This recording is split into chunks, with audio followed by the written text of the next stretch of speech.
Hey, welcome to the weekly session 2, and today we'll be discussing about majorly we'll be discussing about learning rates, and if we get time, additional time, we might continue on the things we left in the previous session. We didn't leave anything. We can extend upon what we built in the previous session. So in the previous session, I ended the discussion on how to use TensorFlow with TFU for your model training in a way faster and better manner. We might continue on that if we get additional time, and we might also take up some additional data augmentation techniques like mix up and cut mix. Like these are the one of the most trendiest data augmentation techniques which are there in the market right now in the industry. So let's begin, let's dive in. Let me share my screen. So learning rate is one of the most fascinating hyperparameter which we least care about. Why? Reason being, Adam is the one who always does it for us, right?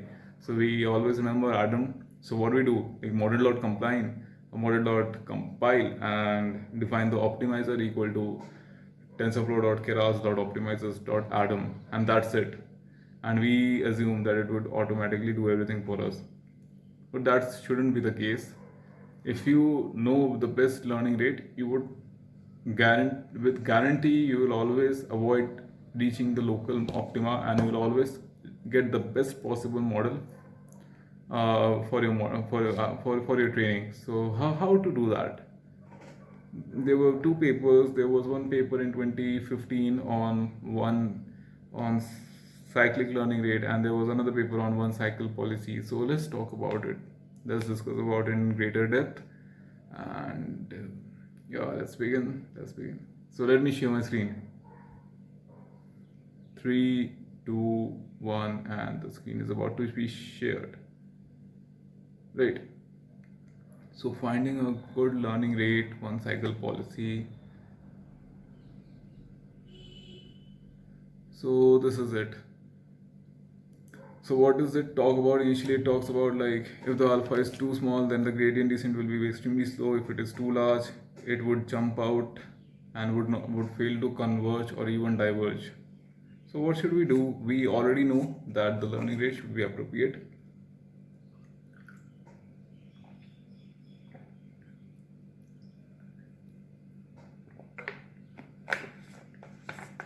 The learning rate should be appropriate, and that does play a pivotal role in your model training, whether it is fitting, overfitting, underfitting, perfectly fit, best model, worst model, whatever the case is. You should know about model training, sorry, the learning rate. Yeah, yeah. So there, I think this particular article summarizes two parts. One is the cyclic learning rates, and second is one cycle policy. So if you talk about,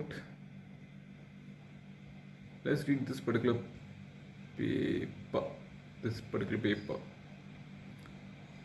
So what is it? It says that initial learning rate is also pivotal, and we must decide it very carefully. So what it does a test model run.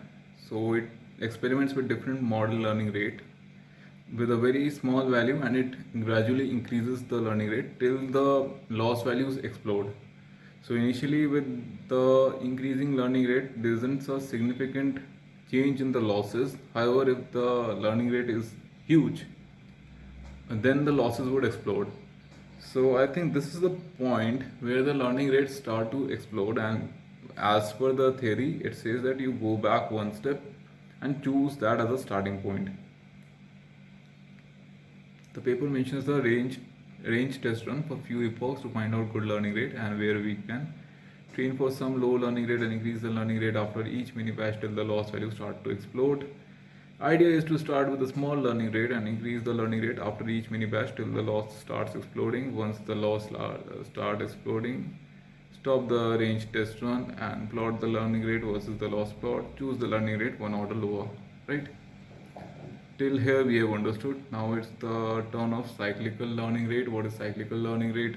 The paper suggests to cycle the learning rate between lower bound and the upper bound during the complete training. Conventionally, the learning rate is decreased Then why shows the motivation for cyclical learning rate? Okay, so what it talks about is the learning rate is started with a very low value, it reaches the maximum bound, then it decreases again, then increases, then decreases. So this happens over a cycle. So what the traditional learning rate do is you start with a value and keeps on decreasing. So you start with a high value 0.01, 0.001 at max, at least, and then it keeps on decreasing. Because so initially learning rate is high because you need to converge fast. Once the model feels like it is about to reach the point of convergence, it decreases the learning rate. But the risk is you might reach a local optima or a saddle point and you won't be able to get out of it. The only way to get out of it is to suddenly increase the learning rate, and if you have suddenly increase the learning rate, it will jump out of it. And if it jumps out of it, you're no more stuck at the local minima and you might reach the global minima. So that's the idea of cyclic learning rate. Now this particular paragraph talks about one cycle policy. What is one cycle policy? Author recommends to do one cycle learning rate of 2 steps of equal length. We choose the maximum learning rate during the range test, right? Okay, we use the lower learning rate as 1/5 or 1/10 of the maximum learning rate. All right. Now, okay, so after the range test, we got that 10 to the minus 2 was the maximum learning rate, and the minimum for this would be 1/10. So 1/10 would be 10 to the minus 3. We go from lower learning rate to the higher learning rate in step 1 and back to the lower learning rate. We pick the cycle length slightly lesser than the total number of epochs to be trained. And in the last remaining iterations, we annihilate the learning rate way below the lower learning rate to the 1/10 or 100. Okay. So summarizing this particular thing, this is how your learning rate keeps on going, and over the last few iterations it would be further decreased to 1/100. That's the idea. At the figure, we start with a learning rate of 0.08, makes step 41 epochs to reach the learning rate of 0.8, that is the maximum learning rate. Then we make another 41 steps to reach back to the 0.08, and using this process, these were the some results. Then he talks about cyclical momentum. Now learning rate and momentum are equally related. So it seems like if you are dealing with if it's seen in the weight update equation, the momentum has a similar impact on the learning rate on weight updates. Another author found in the experiments that reducing the momentum when learning rate is increasing gives better results. This supports the intuition that in the part of the training, we want the SGT to quickly go in the new directions to find a better minimum, so the new variants need to be given more weight. Okay. So this particular experiment,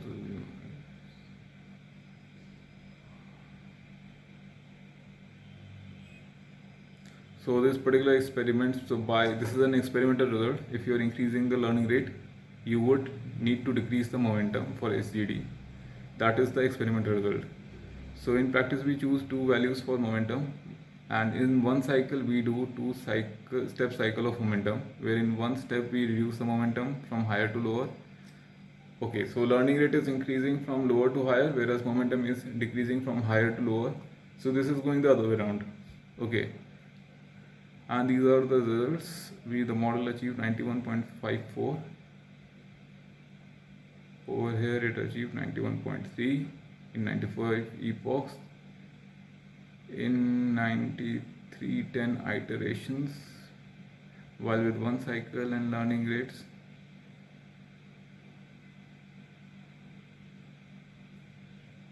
This allows us to train model at higher learning rate. We could get 85 point learning rate 0.3 for training for just 50 epochs.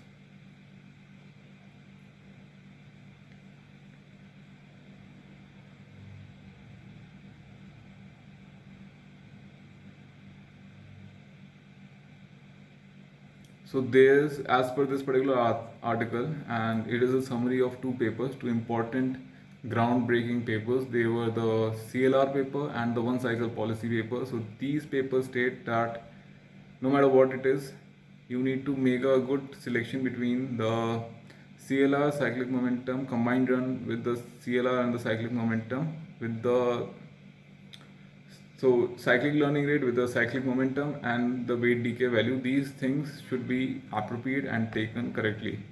So the conclusion of the paper is the range test method provides a different way to find out a good learning rate with few iterations of run. The one cycle and the cyclic momentum seems to allow model to be trained on high learning rate and converge faster. One cycle policy provides some method of regularization, so other forms of regularization need to be adjusted accordingly. This is particularly a summarization of brief summarization. If I were to provide, like, okay, so what this article talks about, like, used have, we are never concerned with the learning rate, but learning rate does play a pivotal role. So we usually leave the learning rate upon Adam, right? We ask the Adam to deal with the learning rate. So whatever the learning rate is, it keeps on adjusting itself, and it starts off with a very high value. It starts off with a very high value and keeps on decreasing till it supposedly reaches a global optima. However, it might get stuck at a global minima, and if it does, it won't be able to get out of it. The only way to get out of it is to increase the LR. If you increase the LR, it will jump out of the local minima, and finally reach the global optima. Global minima. It will jump out of the local minima and finally reach the global minima, the whatever it is. So for this we have two approaches. We have CLR, we have cyclic one cycle policy. So CLR, but I mean the idea is, this is the cyclic nature of the LR. So either you have one fixed maximum bound and the minimum bound. So minimum bound is fixed. You can change the maximum bound. It might be here. Next time it might be stepwise decay, or it might be an exponential decay. No matter what it is, the minimum bound is fixed. Maximum bound, the maximum bound might be fixed, might be a stepwise decay for every epoch or batch, or it might be an exponential decay. No matter what it is, if you reach, how does it help? You do a test run. In the test run, you keep on increasing the learning rate till it explodes. Let's say it explodes over here, 10 to the power 0. We would go one step back and choose that as our initial learning rate.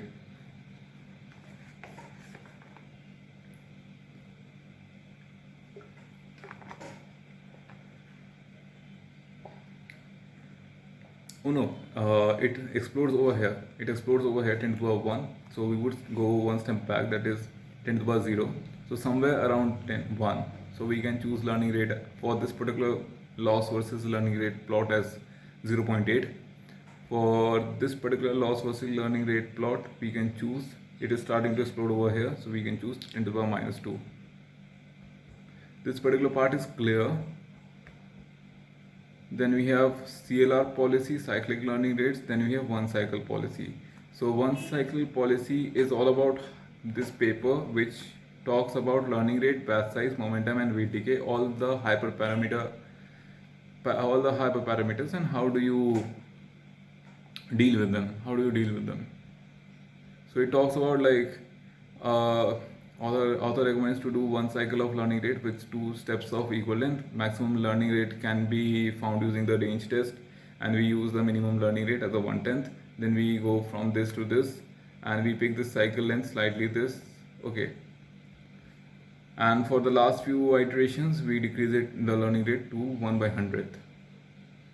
This is the implementation of one cycle .py, and this particular is the implementation of CLR.py. So CLR.py is quite simple. The method is described in this paper to find out optimum learning rate. Learning rate is increased from lower to higher per iteration.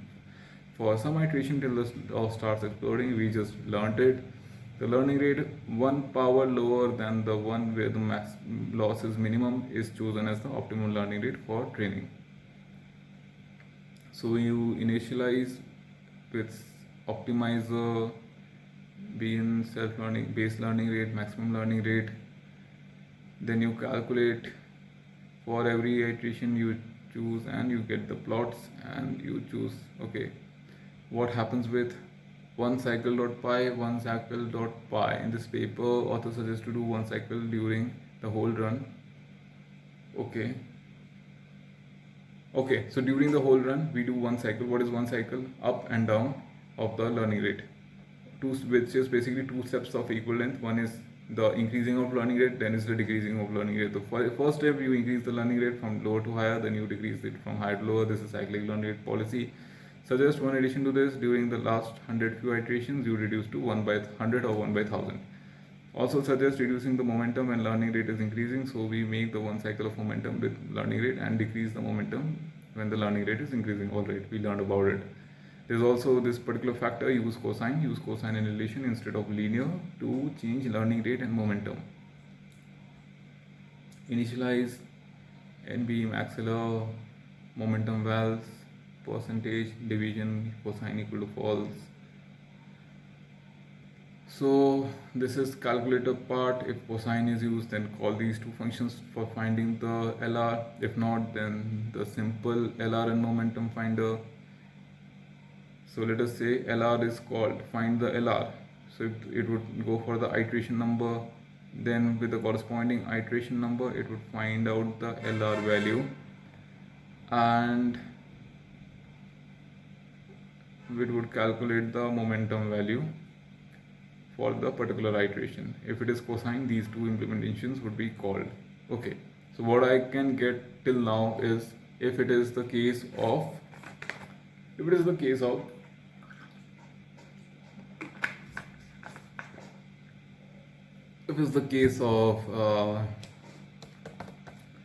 the finding, you want to find the initial learning rate, you would use the CLR, and once you get the initial learning rate, you would start training using one cycle. That's the idea. I think that's the idea. Now it is one practical implementation of this particular concept or idea. Let's see what it's done. So it's very, very fascinating. So I mean, what we usually neglect the hyperparameters, and this one is all about hyperparameter, which is learning rate. I also got to learn a lot from this particular session. I never knew all these things. So the notebook will use CIFAR10 dataset, ResNet56 model, and try to recreate the result from the two papers. One is the learning rate finder, and then training using one cycle policy. Okay. So these are the standard methods. You use GPU. So this is a PyTorch notebook. So using in PyTorch, you need to mention the mean and standard deviation. Then you normalize and transform your particular data set. So load the data in data loaders. You load the data, define the batch size, epoch classes, train loader, test loader. You are trying to plot the data set. Nice. Then we have model. We have ResNet56 model. Alright, nothing much till now. But now we have some helper functions: accuracy, average metrics, average start metrics. Then we have loss function and optimizer. We have loss function. We have loss function as cross entropy loss. We have optimizer as SGD with the model parameters. Learning rate is 1e to the power -4. Momentum is this. Weight decay is this. So these are our hyperparameters we would be learning this session: learning rate, momentum, and the weight decay. Now we'll use this particular method in this paper to find out the optimum learning rate. We'll increase the learning rate from lower value per iteration for some iterations till the loss starts exploding. We'll plot the loss versus learning rate as we discussed. Then we select the learning rate that is 1 power higher than where the minimum loss is. This value can be used to find the as maximum value in learning cyclic learning policy, and the minimum learning rate can be set to 1/4 of the maximum. So we are using CLR, the CLR.py. Using CLR.py, we'll find the maximum LR.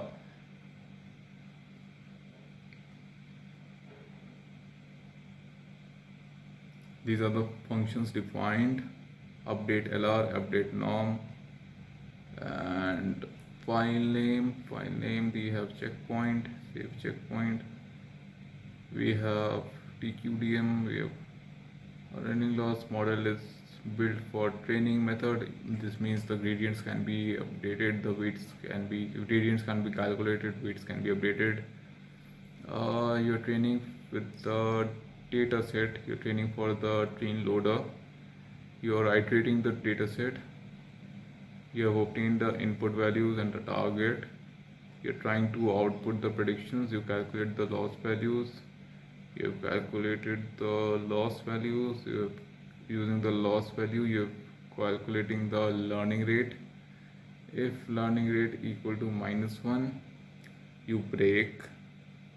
And when is -1? This is one interesting part. When is -1? CLR dot pi. When does it return -1? If math dot nan dot loss or is greater than best loss, it returns minus. So it starts to explode. So when it starts to explode, it returns -1, and that's the point where you break the model training. Else you keep on updating the learning rate and optimizer, and the model keeps on happening. So it breaks over here. One order less would be something this. I hope so. This is what it is. You plot the CLR, and save checkpoint is a utility function. Load the checkpoint is also an utility function. Now we have LR equal to 0.08. Why?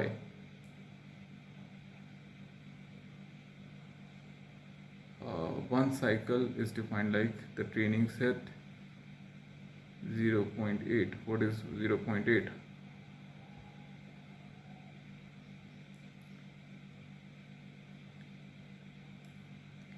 Total number of iterations including all epochs. So that is the length of training set into the epochs, number of epochs divided by batch size. That would be the number of iterations, right? Obviously. Then we have the maximum learning rate. The maximum learning rate is 0.8. So we have around 50, 68 around over here. We are getting the breakthrough. Let's say it's 6 or 7. So one order less is 0.8. So maximum would be 0.8. Then we have momentum values. Momentum value, or what is it? Percentage you're defining. Okay, percentage of cycle length for which we annihilate the learning rate way below the lower learning rate. So it's saying that epoch minus number of epochs minus 82 into 100 by epoch. Okay, and the momentum values are 0.95 and 0.8, the maximum and the minimum momentum values for which momentum will fluctuate during the cycle, right? Okay, so first we found out the best learning rate to start with, that, and the maximum learning rate, that is 0.8. At the end of what percentage of the left out of the iterations should you reduce the learning rate to 1 by 100 or 1 by 1000? That is this percentage. These are the number of iterations we will be training on, and these are the momentum values for which will be fluctuating throughout the training. Alright, now we are defined with the one cycle. We'll get the optimizer. We have our optimizer, we get our model, we start training, then we use cycle. If we are using cycle, yes we are. If we are using cycle, we get our learning rate, we update the learning rate, we update the momentum. Else we do it as we used to do. So you are using one cycle. For every epoch you train, then you get the test values. I think it's quite similar ahead. This is using constant momentum you are not defining, so you're using a constant momentum, everything is same.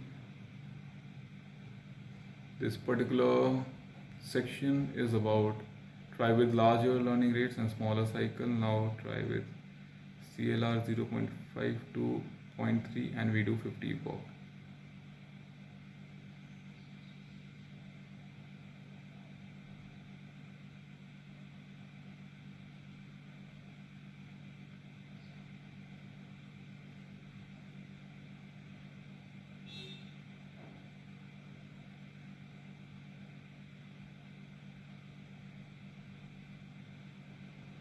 Now we run the rate decay value 0 point and all plot the all results. You already have results for 1e minus 4. Now you're trying to deal with division equal to 20. What is division equal to 20? The division factor used to get lower boundary of the learning rate. This will be used with maximum allowed value to decide lower learning rate boundary. This value can also be decided how to annihilate the learning rate way below the learning rate. Okay.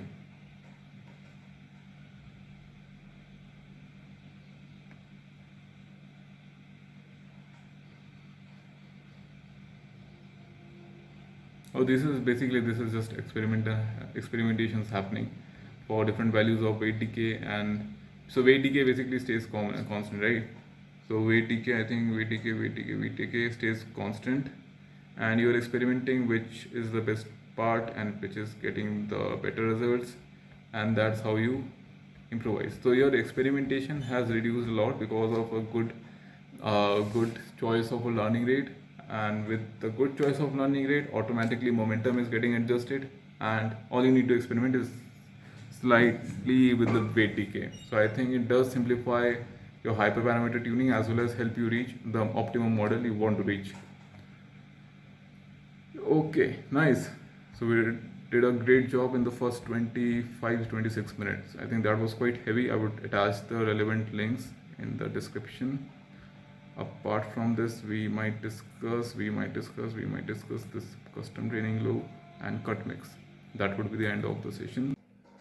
So this is all about custom training loop with 100 plus flowers on TPU. So this particular is just an extension of what we learned previously. We learned about how to train 100 plus flowers on TPU, right? So this is just an addition to this.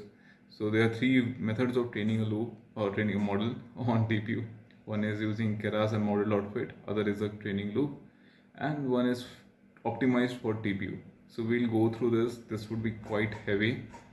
So before we begin with this, let us start with this. Cut mix and mix up on GPU or TPU. What is cut mix and what is mix up? Let me search. Close all this. Cut mix and mix up.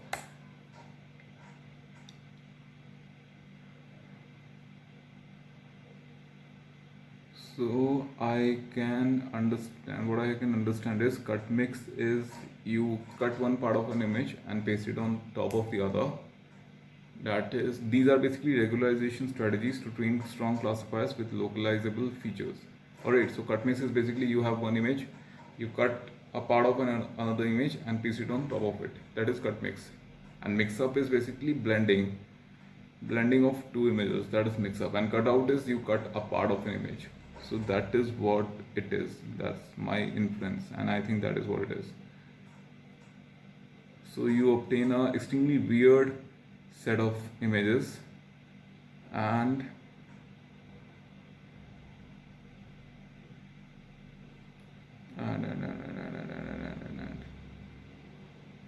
this is heavily used in object detection, image classification, and everything. So we'll get to it. So till now, this is what it is: cut mix, mix up. This particular notebook by, I think, who is Chris Stewart. By this particular guy, this guy, he did this imports. Now the traditional copy paste of the TPU functionality, right? Then we have the auto defined. Then we have the configurations defined. Everything as usual. Apart from this, we have mixed precision or XLA. For mixed precision, he's not using mixed precision, or neither is he using XLA. If you want to use mixed precision, this is the piece of code. If you want to use XLA, this is a piece of code. How does it help? Are not being used in the let's change the this. Basically, these are used to speed up your training process. That's the idea. Apart from this, we have the data definition. This is as usual. Classes, the custom learning rate, the decoder functions. Then we have cut mix augmentations. So cut mix, here we have cut mix, Here we are displaying cut mix. Here we have mix up. Here we are displaying mix up, and apart from this, everything quite simple. We have the training and everything happening. So let us try to understand what is cut mix and mix up doing. Cut mix is trying to take an image and the label, corresponding label, the probability, and then input image. Input image is a batch of images of size this, n images, dimension 3, not a single image of dimension 3. We have dimensions, the number of output, a batch of images with cut mix applied, number of classes defined. For I in range of awk batch, where is awk batch? Where is awk batch defined?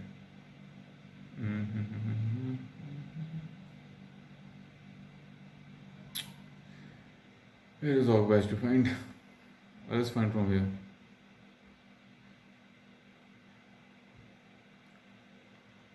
Awk batch is batch size. Okay. So, okay. So the batch size. So number of samples you want to apply cut mix on, this is defined over here. Cut mix with probability defined above. So P equal to TF cast. You are defining the probability for the cut mix. Choose a random part of an image, random image to cut mix with. Okay, you are choosing a random image to cut mix with from the entire set. Choose the portion on which cut mix is to be applied, and you paste that part of the image over there. That is the cut mix. Okay, so length of label shape equal to this, label 1 and label 2. So now you have two labels over here. This is the idea of cut mix augmentation. Nice. We have mix up over here. Mix up is quite similar. Choose the random probability, you mix up the image, make the mix up image. Now you are appending the images, and if the length of label shape is 1, then you label 1 equal to TF1 hot this, label 2 is this, and then finally you obtain the labels which are the percentage description. Alright, so what would be the label to reshape hack so that TPU knows the shape of the output tensor? Reshape hack would be the batch with the images and the labels, and that's how you perform mix up. This was good, interesting, quite interesting. Just go through the code. This is the basic idea. Cut mix is basically you pick a particular part of an image, paste it over there, that is cut mix. And mix up is basically blending. Cut out is you entirely remove a part of an image. In custom training, what we have over here, in custom training we have the model.fit. Under custom training we need to define the LR schedule, the learning rate schedule, and you instantiate the optimizer. Once you instantiated the optimizer, you need to define the metrics. These are some metrics. I'm not going into the depth, just going through the notebook. Don't try to get into the depth, just go through it the way I'm going through it. LR schedule, optimizer. Okay, we have optimizer, we have LR schedule, we are going through the metrics.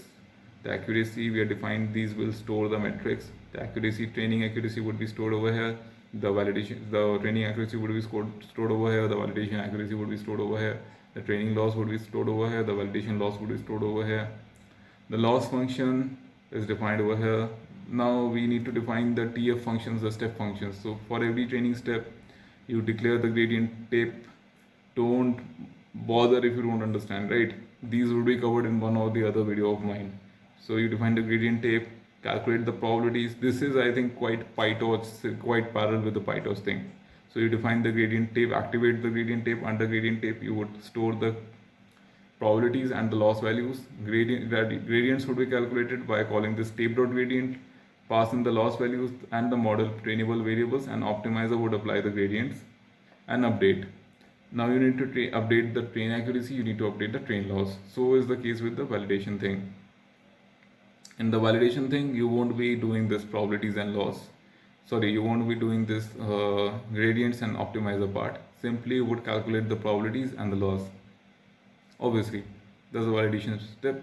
And in the training loop, you would obtain the training data, validation data for entire training data set. The training step would be run under strategy.run training step. Once training step is run, You would try to run the validation step, compute the metrics, and print the output. This is how it is, but it is a bit slow. So a better version was optimized custom training loop. In optimized custom training loop, what it tries to do is this particular part. This particular part is added. So what it does is the training step entirely is run over here. So once you call the training step, it doesn't need to go back over here, right? So you call the training step once and under while.true, so you need not to iterate over here. The entire training step from for loop is replaced with while loop, and over here you have training step. So under training step, whenever it is called, the entire training loop runs over here in the TPU. So once a call is made to TPU, it need not to fetch back to the cloud instance and display the results over here. Once a call is made to the TPU, it would pass on the entire data, and the entire computation and the training would happen on the TPU, and then the update would be made. So this is way faster. So is the thing happening for the validation, and we obtain the metrics in a similar way, and this is way faster, 299 seconds compared to 371 seconds for a custom training loop. The previous one was optimized training loop, this one is custom training loop, and the keras.fit method takes 332. 332 is the normal fit method, custom training loop is 370, and optimized one is 300. So I think this is way better. Apart from this, there's nothing much to discuss. We could have discussed something more, but let it be. I think today's session was quite heavy, and I think you did learn something. You got to learn something about this, right? So we started off with the learning rate, how learning rate is important, why learning rate should be taken care of. Then we learned that okay, no, it's not only learning rate, it's also the momentum, it's also the weight decay, how to calculate the best maximum learning rate to start with, what is cycle error, what is cyclic policy, why is best, how does it help in avoiding the local minima, how to train a model, then how do you experiment with weight decay, how does it improvise your hyperparameter tuning. This was all the first 20-25 minutes. Then we started with cut, mix and mix up. I'm not going into the depth of the notebook. It's built on similar guidelines of the previous version. But what does cut mix do and what does mix up do? This is what it is. Cut mix, you take an image, you take another image, cut a part out of it, paste it over here, that is cut mix. Mix up, image 1, image 2, blend, that is mix up. Cut out image, take part of it, throw it away, that is cut out. That is the modern optimizations or the data augmentations, which is like the hottest augmentations or the trendiest augmentations that are there on the market. Then we have custom training loop. Usually model.fit is there, but if you want to speed up your model training, if your data is huge and the number of epochs are huge, you would like to, and you have the abilities to custom train, then please do. And those abilities grow naturally, like with the passage of time you will start learning things, different things. So this is what it is. I hope this session was quite helpful for you, and if there's anything that is of your concern, you want me to pick up any topic, please let me know in the comments. Take care, bye bye.